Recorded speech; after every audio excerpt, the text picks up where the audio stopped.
Welcome to video number 4 of the series called Spiritual Struggle. In this video we're going to look quickly at fasting, hope, and love. I will teach transgressors your ways, and the ungodly shall turn back to you. Learn to fast. What is fasting? Fasting is the cessation of eating, which means we stop eating for a certain amount of time. This also relates to thoughts. So we try not to think about food. Even though we feel hungry, we don't think about food and we don't eat for a certain amount of time. This helps us control the body. So we are not under the control of our stomach. The stomach says, I'm hungry, I'm hungry, I'm hungry, and we say, later, later. And we try to focus on something else.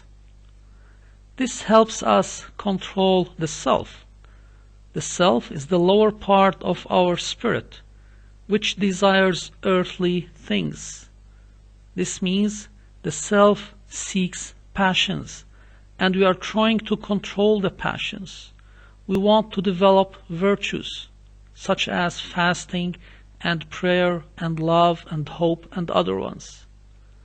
So by fasting, we can control our lower spirit, which desires earthly things.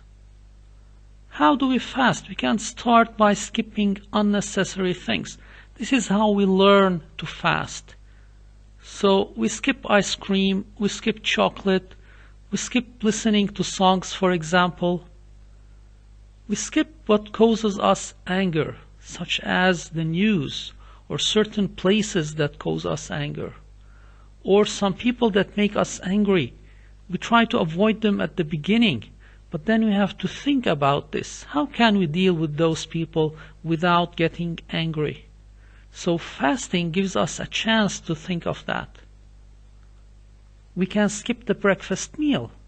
So most people fast by skipping breakfast, and they postpone food until noon. This is the common fasting method. About fasting, we might eat once per day. Remember, we are fasting for control of our stomach, for control of our desires. Don't fast several days without the approval of your spiritual father. Many people do this. They try to challenge others by fasting several days. But through this challenge, they are increasing their pride. They are making their ego stronger. And this is not what we want. What we want is actually the opposite of this. So we try to get the approval of the spiritual father first. If he says no, then we don't do it. Some people fast many days and end up swimming in pride. That's because they are fasting as a challenge. They are fasting for their own selves. So they end up strengthening the self, strengthening the lower desires, the earthly desires. Fasting by itself is not a target. It is a practice for us that helps us fight passions and acquire grace. There is no value of fasting without prayer and without repentance. Fasting supports our prayer, so always pray before having food. Learn to hope in God. Hoping is waiting for the promises of God. So we have waiting. We must also have confidence in God. So waiting for the promises plus confidence in God's promises. Hope gets stronger with faith, and hope gets stronger with patience. So we have to learn faith, we have to learn patience. We have to grow in faith, we have to grow in patience. And with time, our hope in God increases.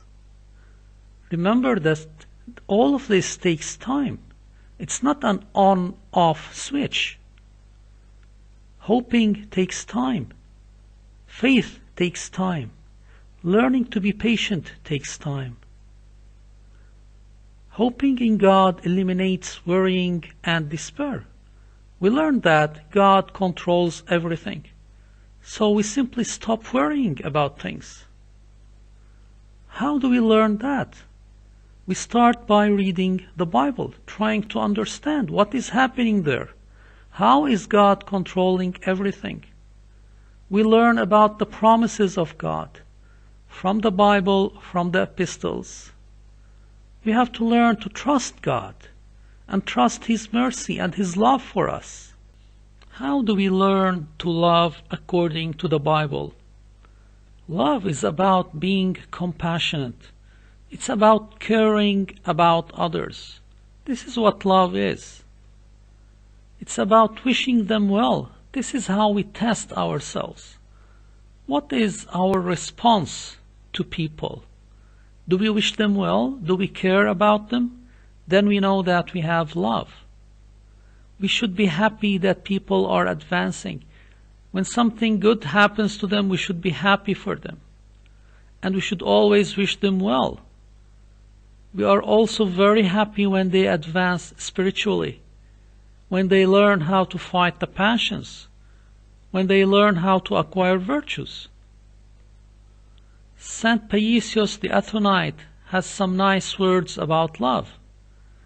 If you don't give love, you don't get love. So you have to work on yourself to know what love is. Know what is hindering you from giving love to people. What is stopping you from wishing them well? Why don't you care for others? So dig deep within yourself and learn these things. And start giving some love to people, and then you will feel how much love they will give you back. If you do good, expecting a reward, then you don't have love.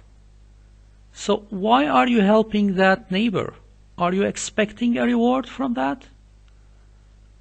If you are just doing good and forgetting about any reward, then that's how you know that you have love. Real love is towards everyone. There's absolutely no selection, but this is at an advanced level. We don't always start with this one. We start by loving those people around us, by loving our friends, and then by loving other people around us that are not our friends. And then we start loving everyone. So there are several steps that we go through before we can get to real love, which is godly love. Where love is, Christ dwells. So we have to work on our own hearts to be able to learn how to love, to acquire love, so that Jesus Christ can dwell within us. We should love people like a parent. So we look at other people as if they are our children, and that's how we care about them. That's how we try to help them, as if they are our children. So this is our position. This is our state of mind. We want to help them get better. We want to help them advance. We care about them. We love them. This is what it is. This doesn't mean that we are better than the other people. It doesn't mean that we know more. It doesn't mean that we enforce our opinions on them. It just means that we care about them and we love them. That's what it is. I hope that you found this video useful. God bless you.